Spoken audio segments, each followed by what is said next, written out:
우리가 이 땅에 살아가면서 번성하기를 원합니다. 동시에 이 번성함은 하나님의 명령이기도 하죠. 생육하고 번성하여 땅에 충만하라. 하나님께서 말씀하셨습니다. 번성과 축복이 우리의 삶의 궁극적인 목적은 아니지만 하나님께서는 우리가 이 땅에 살면서 번성하며 살기를 바라십니다. 그래서 성경 말씀에 보면 하나님께서는 성경 말씀마다 이 번성과 약속의 축복을 주셨음을 알 수가 있습니다. 먼저 우리가 잘 아는 이 아브라함에게 주신 번성의 약속이 있죠. 창세기 12장 2절에 내가 너로 큰 민족을 이루고 내게 복을 주어 내 이름을 창대하게 하리니 너는 복이 될지라. 하나님의 이 약속의 말씀대로 아브라함을 통해 이스라엘이라는 큰 민족이 이루어지는 이 번성의 축복이 임했습니다. 또한 우리가 잘 아는 야베스의 기도가 있죠. 야베스 역시 하나님께 나의 지경을 넓혀달라라는 이 번성의 축복을 구했습니다. 역대상 4장 10절 말씀에 야베스가 이스라엘 하나님께 아뢰어 이르되 주께서 내게 복을 주시려거든 나의 지역을 넓히시고 주의 손으로 나를 도우사 나로 환난을 벗어나 내게 근심이 없게 하옵소서 하였더니 하나님이 그가 구하는 것을 허락하셨더라 라고 말씀합니다. 야베스 역시 이 나의 지역을 넓히시고 라는 번성의 축복을 하나님께 구했습니다. 사랑하는 성도 여러분, 번성함이 우리의 삶의 목적이 되는 것, 그것만을 추구하는 것 분명히 잘못된 것이지만 아브라함과 같이 우리를 통해 번성의 축복이 임하고 또 야베스와 같이 번성의 삶을 사모하는 것은 잘못된 것이 아닙니다. 나 개인의 유익이 목적이 아니라 하나님의 백성으로서 하나님의 영광을 위해 번성함의 축복을 사모할 수 있기를 바랍니다. 오늘 말씀에 등장하는 이삭 역시 이 번성의 축복을 받았습니다. 오늘 본문 가운데 이삭이 경험했던 번성의 내용을 크게 두 가지로 볼 수 있는데, 첫 번째는 오늘 본문 12절에서 14절 말씀에 기록된 것처럼 이삭이 그 해에 농사의 100배나 얻었고 양과 소가 떼를 이루며 종이 심히 많아졌다라는 것입니다. 12절 말씀에 보시면 이삭이 그 땅에서 농사하여 그의 100배나 얻었고 여호와께서 복을 주심으로 라고 말씀하죠. 여러분, 도대체 어떤 땅에서 농사를 지었기에 100배나 되는 수확물을 얻을 수가 있습니까? 땅이 비옥하고 햇빛과 비가 때를 따라 공급되고 그래서 이런 풍성한 수확이 가능할까요? 그런데 그 땅이 말씀해 보니까 우리가 기대했던 비옥한 땅이 아니라 오히려 흉년이 들었던 그러한 땅임을 알 수 있습니다. 창세기 26장 1절 상반절에 보면 아브라함 때에 첫 흉년이 들었더니 그 땅에 또 흉년이 들매라고 말씀합니다. 이 말씀을 통해 알 수 있는 사실은 이삭이 거주하고 있는 지금 이 땅, 이 지역의 흉년이 처음이 아니라는 겁니다. 창세기 12장 10절 말씀에 아브라함이 생존했던 시절에도 흉년이 있었는데 아들 이삭의 시대에 그 땅에 또 흉년이 들었다는 거예요. 아브라함이 흉년이 들었을 때 어떻게 했습니까? 그때 아브라함은 기근을 피해 애굽으로 내려갔습니다. 이삭 역시 기근을 피해 블레셋 왕 아비멜렉이 다스리는 그랄 지역으로 이동하게 되죠. 그런데 이삭이 이 그랄 지역으로 이동하게 되었을 때 하나님께서 이삭에게 말씀을 하십니다. 창세기 26장 2절 말씀에 보니까 이삭에게 하나님이 이렇게 말씀하세요. 애굽으로 내려가지 말고 내가 내게 지시하는 땅에 거주하라 라고 말씀합니다. 여러분, 이 말씀을 통해 이삭 역시 흉년이 들었기 때문에 그의 아버지 아브라함과 같이 애굽으로 내려갈 것을 아마 마음 가운데 계획하고 있었던 것 같아요. 왜 이삭은 애굽으로 내려가려고 했을까요? 애굽에는 나일강과 비옥한 토지가 있었기 때문에 흉년에도 양식을 얻을 수가 있었습니다. 그래서 애굽으로 내려가는 것, 이삭의 당연한 선택처럼 보여집니다. 그런데 지금 하나님께서는 이삭에게 애굽으로 내려가지 말고 내가 내게 지시하는 땅에 거주하라 라고 말씀하셨어요. 그래서 이삭은 하나님의 명령을 따라 애굽으로 내려가는 것이 아니라 그랄 지역에 그대로 머물게 됩니다. 더 나아가 창세기 26장 8절 상반절에 보면 이렇게 말씀합니다. 이삭이 거기 오래 거주하였더니. 하나님께서 이삭에게 그 땅을 떠나지 말라라고 하셨고요. 그 땅에 오래 거주하게 되었습니다.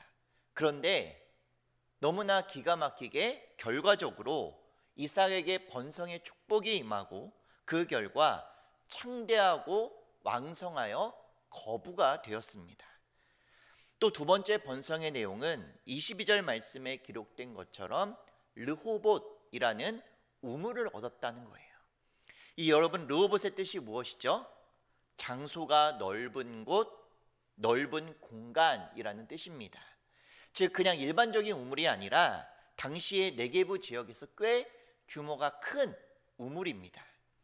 본문의 내용은 이렇습니다. 14절 말씀에 보면 이삭의 번성함을 보고요, 블레셋 사람들이 시기하죠.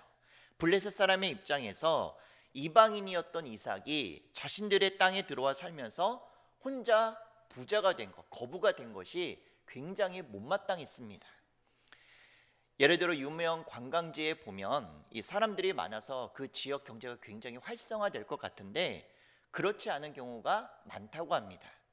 왜냐하면 유명 관광지의 매출이 좋은 건물이나 상점들은 현지인이 아니라 외지 사람들이 그 주인인 경우가 더 많다라고 해요. 그래서 관광객들이 많이 와서 매출이 많이 올라가더라도 현지인들의 입장에서는 굉장히 못마땅한 겁니다. 예전에 아는 집사님이 이 전주 한옥마을에서 이 숙박업을 하셨어요. 꽤 크게 하셨는데 그 집사님이 바로 똑같은 말씀을 하시더라고요.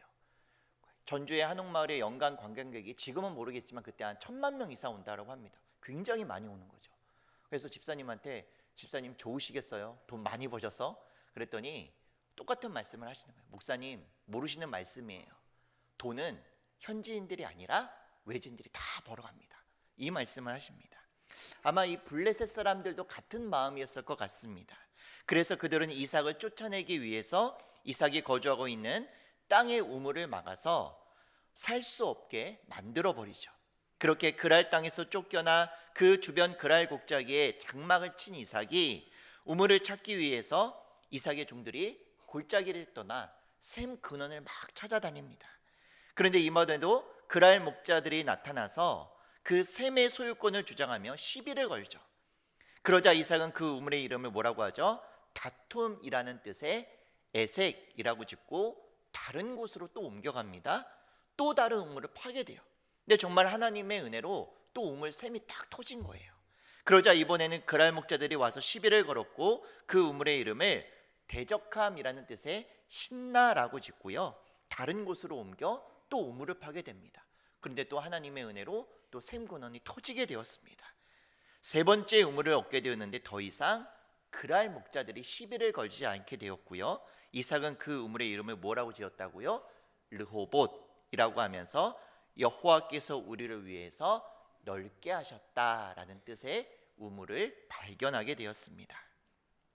그러면 우리가 주목해야 될 것은 바로 이겁니다. 오늘 본문 가운데 이삭이 이 농사의 100배나 되는 수확물을 거두게 되고 양과 소떼가 심이 많아 거부가 되었을 뿐만 아니라 르호봇이라는 넓은 우물을 얻게 되는 번성의 축복이 어떻게 이삭에게 임하게 되었을까? 단순히 이삭이 부자가 되었다가 우리의 관심사가 아니라 하나님께서 이삭을 그렇게 번성케 하신 근본적인 이유를 오늘 말씀을 통해 함께 살펴보고자 합니다.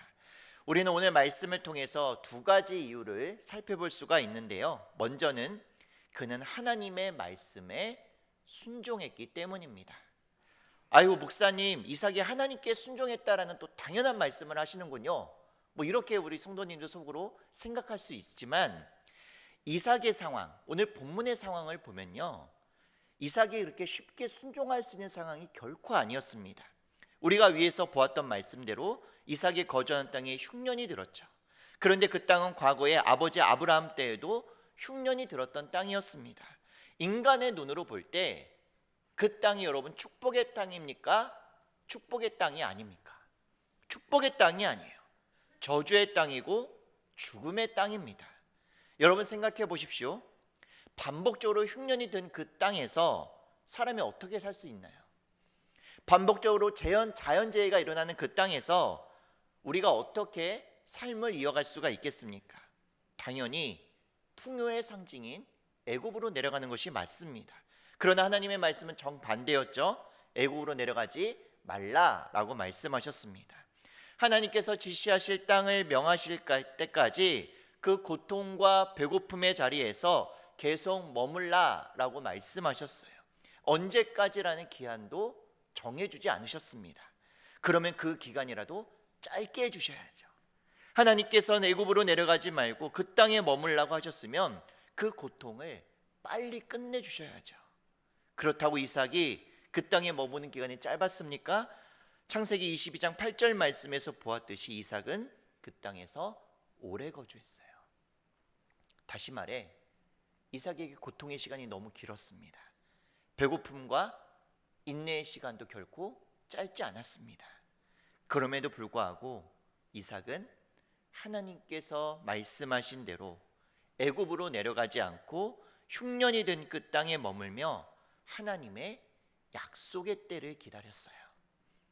그리고 마침내 오늘 본문 12절 말씀과 같이 말도 안 되는 100배의 축복이 임했습니다. 여러분, 우리가 아무리 노력을 한다 한들, 하루 24시간인데 정말 잠도 안 자고 열심히 노동을 한다 한들 어떻게 하루아침에 100배의 수확을 거둘 수가 있습니까? 오늘 300만 원의 수입을 벌었던 사람이 내년에 어떻게 한 번에 3억 원의 100배의 수입을 얻을 수가 있겠어요? 여러분, 이게 인간의 노력으로 가능한 일입니까? 아니에요. 불가능합니다. 100배라는 것은요, 인간의 노력이 아닌 전적인 하나님의 축복으로, 전적인 하나님의 축복으로 번성하게 되었다라는 것을 오늘 본문에서 말씀해 주고 있는 겁니다.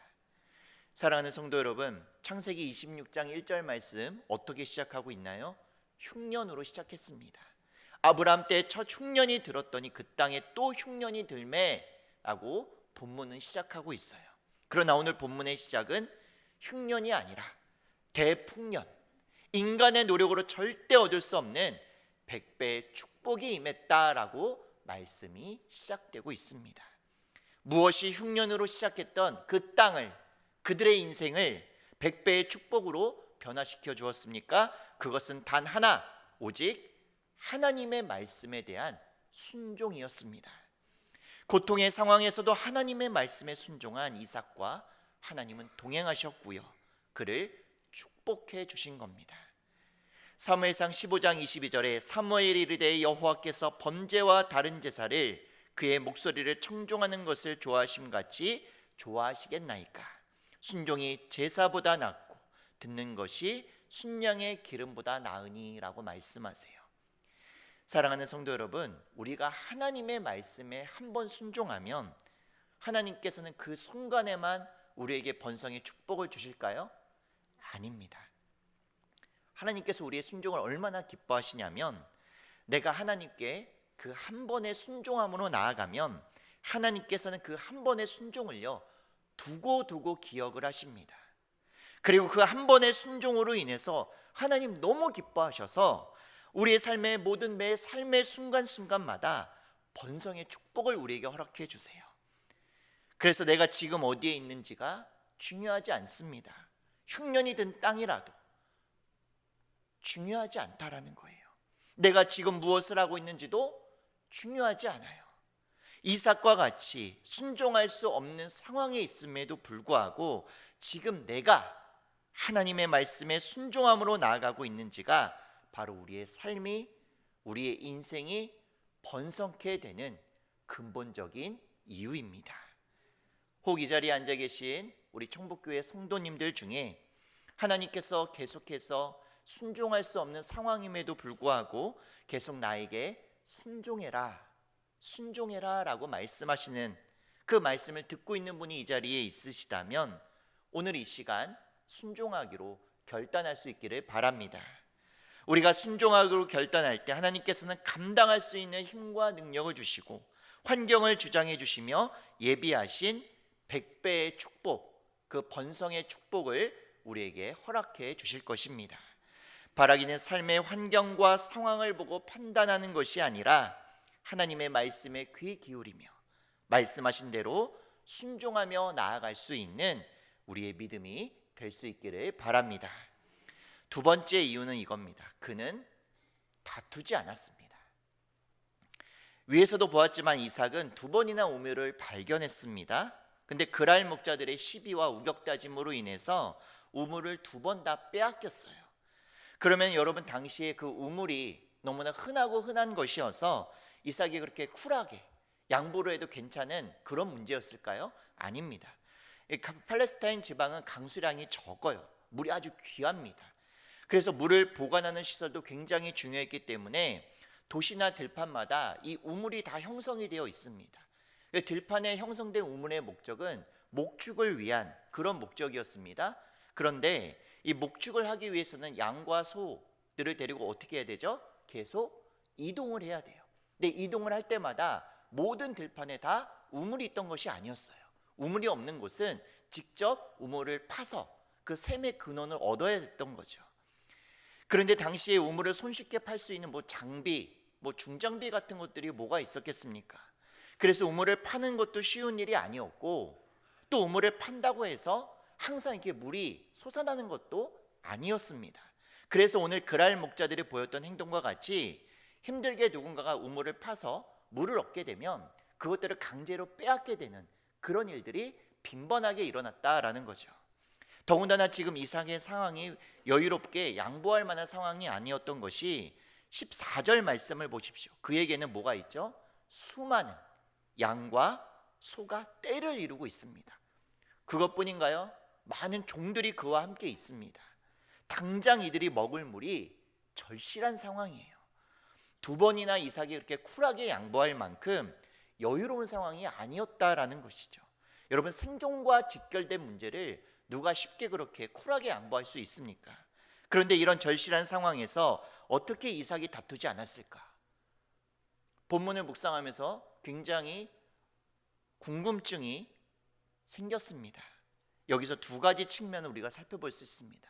이삭은 이런 상황에서도 어떻게 다투지 않을 수 있었을까? 먼저는 이삭은 여호와 이레 되시는 하나님을 믿었기 때문입니다. 여러분, 창세기 22장은 우리가 잘 아는 말씀이죠. 하나님께서 아브라함에게 나타나서 이삭을 번제로 바치라고 말씀하십니다. 아브라함은 하나님의 말씀대로 이삭을 번제로 바치기 위해서 모리아 땅으로 떠납니다. 그리고 아브라함은 목적지에 도착하자 제단을 쌓고 나무를 버려놓고 이삭을 결박하죠. 그리고 칼을 들어 이삭을 죽이려고 하는 바로 그때에 여호와의 사자가 급히 아브라함의 행위를 멈추게 합니다. 그리고 아브라함의 눈에 들어 살펴보니까 무엇이 있었죠? 순양이 있었어요. 순양이 뒤에 있는 것을 발견하고 순양을 대신하여 번제로 드립니다. 그래서 아브라함은 그 땅의 이름을 뭐라고 그랬죠? 여호와 이레. 그 뜻이 뭐예요? 여호와께서 준비하심이란 뜻입니다. 그런데 우리가 이 본문을 볼 때 아브라함에게만 초점을 맞추어서 아브라함이 경험한 하나님만을 살펴보는데, 여러분, 이삭의 관점에서도 이 창세기 22장을 한번 보시기 바랍니다. 이삭이 경험한 하나님은 과연 어떤 하나님일까요? 그가 경험한 하나님 역시 여호와 이레 되시는 하나님이었어요. 아브라함뿐만 아니라 이삭 역시 동일하게 묶어놓은 예비하신 순양을 보았어요. 즉, 아브라함만 여호와 이레를 경험한 것이 아니라 이삭 역시 여호와 이레 되시는 아버지, 그의 아브라함의 하나님을 경험했다라는 것이죠. 그렇구나. 하나님의 말씀을 따라가고 말씀의 기준으로 살아가다 보면 비록 그 과정이 평탄하지 않고 고민도 되고 고통이 임하고 갈등이 되는 상황이 있지만 마침내 그 말씀에 순종해서 나아가면 하나님께서 예비해 놓으신 은혜의 축복을 경험할 수 있는 것이구나. 그 경험을 이삭은 분명히 경험했던 거예요. 그래서 그랄의 목자들이 와서, 말도 안 되는 일이죠. 내가 팠는데, 내 우물인데 자기 것이라고 주장하는 저 사람들을 향해서 한마디 말도 하지 않고 그대로 양보한다는 것 말도 안 됩니다. 그럼에도 불구하고 그는 다툴 필요가 없었어요. 싸울 이유가 없었습니다. 왜 그럴까요? 여호와 이레 되시는 나의 하나님, 내가 믿는 나의 하나님은 여호와 이레 되시는 하나님이기 때문에 나를 위해서 더 좋은 것을 예비해 두셨을 거야. 나를 위해서 이 우물보다 더 좋은 우물을 준비해 두셨을 거야. 이런 믿음이 그에게 있었다라는 겁니다. 여러분, 마음의 여유, 관대함은요, 여호와 이레 되시는 하나님에 대한 이 믿음이 확고할 때 우리에게 주어지는 것임을 반드시 기억하시기 바랍니다. 그래서 하나님께서는 이삭의 그 믿음대로 르호봇이라는 가장 넓은 장소, 즉 번성의 축복을 그에게 허락하신 거예요. 마태복음 9장 29절에 이렇게 말씀하십니다. 이에 예수께서 그들의 눈을 만지시며 이르시되 너희 믿음대로 되라 하시니, 너희 믿음대로 되라 하시니, 예수님의 말씀이세요. 이처럼 하나님께서는요, 우리의 믿음대로 역사하십니다. 사랑하는 성도 여러분, 우리도 인생을 살아가다 보면요, 이삭과 같은 상황을 만날 때가 있죠. 분명히 내가 노력해서 이뤄낸 것인데, 분명히 내가 애써서 그렇게 한 건데 억울하게 빼앗길 때가 있어요. 내가 한 것을 누군가가 빼앗아 갈 때도 있습니다. 그럴 때 우리 감정이 어떻죠? 분노합니다. 억울합니다. 밤에 잠을 못 잡니다. 그러나 그럴 때 이삭과 같이 다투지 않을 수 있기를 바랍니다.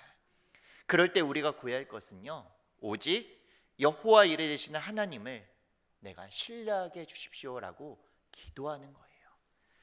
비록 억울하게 나의 노력한 것들을 빼앗기고요, 나의 수고를 아무도 알아주지 않지만 나의 모든 수고와 땀과 눈물을 보고 계시는 하나님께서 나의 모든 것이 헛되지 않도록 가장 좋은 것으로 하나님의 때에 풍성하고 좋은 것으로 채워주실 겁니다. 그리고 마침내 여호와 이레에 하나님의 믿는 믿음으로 나아가는 모든 인생 가운데 번성의 축복을 허락해 주실 것입니다. 우리가 상상할 수 없는, 또 우리가 기대할 수 없는 르호봇의 축복, 그 축복을 사모하며 기대할 수 있기를 바랍니다. 여호와 이레 하나님을 믿는 믿음으로 르호봇의 축복을 사모하며 나아갈 수 있는 우리의 믿음이 될 수 있기를 주님의 이름으로 축복합니다. 두 번째로, 이삭은요, 이 그리스도인의 삶의 가치를 갖고 있었습니다. 위에서 보았던 것처럼 여러분, 당시의 우물이 얼마나 귀합니까? 생존과 직결된 문제잖아요. 그리고 우물 하나 파려면 얼마나 많은 시간과 노력이 들어갔겠어요. 그런데 그랄 목자들이 강도와 같이 두 번이나 우물을 빼앗아 갑니다. 여러분, 만약 이삭과 같은 그런 삶의 상황이 우리에게 주어진다고 한번 여러분 상상을 해보십시오. 여러분은 어떻게 하실 거예요? 이삭과 같이 누가 내 걸 막 뺏어가는데 여러분 양보하시겠습니까? 아니면 가만히 계시겠어요? 내 소유가 확실하잖아요. 내 거잖아요. 그것은 내 소유라고 말도 안 되는 주장을 하는 그 누군가에게 여러분 정말 쿨하게 이삭처럼 양보할 수 있으세요? 여러분, 이삭과 같은 사람이 이 땅에 있을까요? 그럼에도 불구하고요, 이삭이 오늘 그랄 목자들과 다투지 않을 수 있었던 이유는 그의 삶의 가치가 우물을 발견하는 것에 있지 않았기 때문이에요. 즉, 그의 삶의 가치는 우리가 흔히 말하는 세상의 기준으로 말하는 중요하다고 말하는 것, 우리 눈에 보이는 것들, 이런 것들이 있지 않았어요. 그러면 그의 삶의 가치는 도대체 어디에 있었을까요? 우물을 발견하는 것보다 사람들과의 평안함을, 화평함을 누리는 것에 그의 삶의 가치가 있었다라는 겁니다. 여러분, 무엇을 보고 알 수 있냐면 22절 말씀을 보면 알 수 있습니다. 우리 22절 말씀 함께 읽어보도록 하겠습니다. 이삭이 거기서 옮겨 다른 우물을 팠더니 그들이 다투지 아니하였으므로 그 이름을 르호봇이라 하여 이르되 이제는 여호와께서 우리를 위하여 넓게 하셨으니 이 땅에서 우리가 번성하리로다 하였더라. 아멘. 여러분, 세 번째 우물을 파게 되었을 때 이삭이 이 우물을 여호와께서 우리를 위해서 넓게 하셨다라고 고백하게 되는 결정적인 이유가 무엇이죠? 22절 상반절 말씀에 기록된 대로 그들이 다투지 아니하였으므로. 근데 더 이상 다투지 않은 거예요. 바로 이 말씀입니다. 이삭은 내가 판 우물을 내 거야.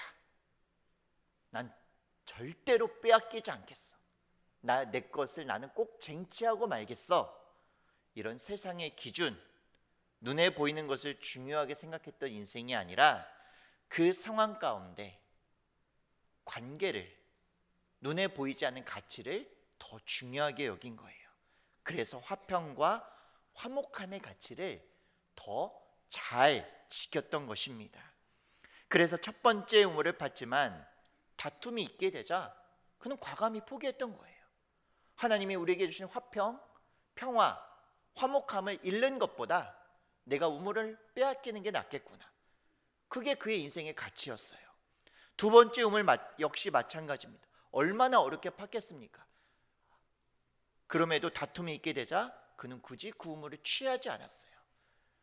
눈에 보이는 우물, 그 물보다 하나님이 우리에게 허락하신 화평함, 평화를 누리는 것, 화목하게 지내는 것, 그것이 그의 인생에서 가장 중요한 거였습니다. 이것이 바로 이삭의 삶의 가치이고 동시에 우리 그리스도인들의 삶의 가치예요. 사랑하는 성도 여러분, 우리는 어떻습니까? 우리는 대부분 반대의 삶을 살아가죠. 저 역시 마찬가지입니다. 어렸을 때부터 우리는 그렇게 교육받았어요. 원하는 것을 얻기 위해서는 빼앗기면 된다, 안 된다? 된다, 안 된다? 안 된다. 빼앗기지 않아요. 그렇게 해야 경쟁에서 살아남을 수 있다라고 그렇게 우리 배웠잖아요. 심지어 교회 안에서도. 그래서 경쟁 사회에서 우리가 원하는 것을 얻기 위해서는요, 수단과 방법을 가리잖아요. 그게 우리의 당연한 문화입니다. 당연한 삶의 방식이 되어버렸어요. 그래서 이삭과 같은 이런 삶의 태도로 살아가는 사람들을 보면 굉장히 이상한 사람 취급이 되는 거죠. 이삭과 같이 살아가는 것이 오늘날 그리스도인의 삶의 가치이고 삶의 방향성인데, 이삭과 같이 살아가는 사람들을 보면 우리는 손가락질하면 어떻게 얘기할까요? 아이고, 저 순진해서 저 바보 같은 사람. 아마 이렇게 평가하지 않을까요? 그것을 얻기 위해서 우리는 늘 다투고요. 그것을 취하기 위해서 우리는 잘 양보하지 않습니다. 여러분, 그러나 오늘 말씀에서 중요한 건 뭐냐면요, 오늘 그랄 목자들이 이삭이 판 우물은 뺏을 수 있었어요. 뺏어갔습니다. 그런데 누리지 못한 게 있어요. 뭘 누리지 못했죠? 바로 르호봇의 번성함의 축복. 오직 이삭과 같이 하나님이 내게 주신 화평함과 평안함과 화목함을 통해서 양보하고 희생하고 낮아지는 삶에게, 그런 자에게 주어지는 르호봇의 번성함의 축복은 빼앗는 자들에게는 절대로 임하지 못하고, 빼앗는 자들은 절대로 경험하지 못하는 그 하나님의 번성함의 축복, 오직 이삭만 누릴 수 있었다라는 것을 여러분 꼭 기억할 수 있기를 바랍니다. 여러분, 현재 혹시 우리의 삶의 모습이 그랄 목자들과 같은 그런 삶은 아닌지 우리의 삶을 한번 돌아보십시오. 만약 내가 원하는 것을 얻기 위해 수단과 방법을 가리지 않는 그러한 삶이 우리 안에 여전히 남아있다면 우리는 어쩌면 그랄 목자들과 같이 내가 원하는 것 얻을 수 있을지 모릅니다. 그러나 무엇을 얻지 못한다고요? 여호와 이레 되시는 하나님은 그 우리에게 주시려고 했던 번성함의 축복을 우리는 누리지 못할 거예요. 여호와 이레 되시는 하나님은 째째하게 그런 우물 한두 개 주시려고 우리에게 그런 분이 아니라 바로 르호봇의 번성함을 주기를 원하세요. 생육하고 번성하라 우리에게 말씀하신 하나님이십니다. 여러분, 어떻게 해야 그 번성의 축복을 받을 수 있습니까? 화평케 하는 자, 화목케 하는 자, 바로 오늘 이 땅 가운데 세상에서 볼 수 없는 그리스도인의 삶의 가치로, 말씀의 가치로 그 말씀 따라 묵묵히 살아가는 자, 바로 그런 삶을 살아가는 하나님의 백성들에게 번성함의 축복이 주어질 줄 믿습니다. 내가 원하는 것을 얻기 위해서 그랄 목자들과 같이 살아가는 것이 우리의 삶이 아니라 이삭과 같이 마침내 나를 번성케 하시고 은혜 주실 여호와 이레 되시는 하나님을 신뢰하면서 참 평안과 평화의 삶을 추구하며 나아갈 수 있는 우리의 모든 믿음 될 수 있기를 주님의 이름으로 축원합니다. 기도하시겠습니다. 사랑과 은혜가 풍성하신 하나님, 감사를 드립니다. 오늘 우리가 이 땅을 살아가며 번성하기를 원하고 축복받기를 원하지만 이삭과 같이 번성하고 축복받는 삶의 자세로, 그런 태도로 살아가지 못하고 있음을 오늘 말씀을 통해 돌아봅니다. 하나님, 무엇보다 하나님의 말씀에 순종하는 올 2025년 한 해가 되게 하여 주시고, 또 어떤 상황에서도 다투지 아니하고 양보하며 내어주며 오직 하나님께서 예비해 주신 번성의 축복을 사모하며 나아갈 수 있는 믿음의 사람, 또 믿음의 한 해가 될 수 있도록 우리 믿음의 성도님들 삶 가운데, 가정 가운데 늘 동행하시고 함께하여 주시옵소서. 하나님을 우리를 위해서 가장 좋은 것으로, 더욱더 풍성한 것으로 예비하고 또 축복해 주시는 하나님인 줄 믿사오니, 우리의 믿음의 눈을 들어 하나님께서 나를 위해 예배해 주신 그 믿음의 길을 걸음걸음마다 순종하며 나아갈 수 있도록 또한 동행하여 주시옵소서.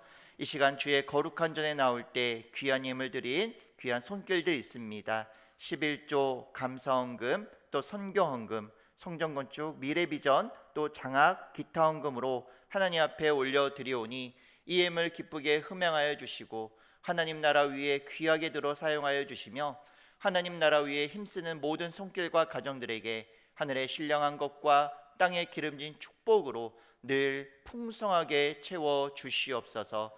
모든 것 감사드리며 예수님의 이름으로 기도드리옵나이다. 아멘.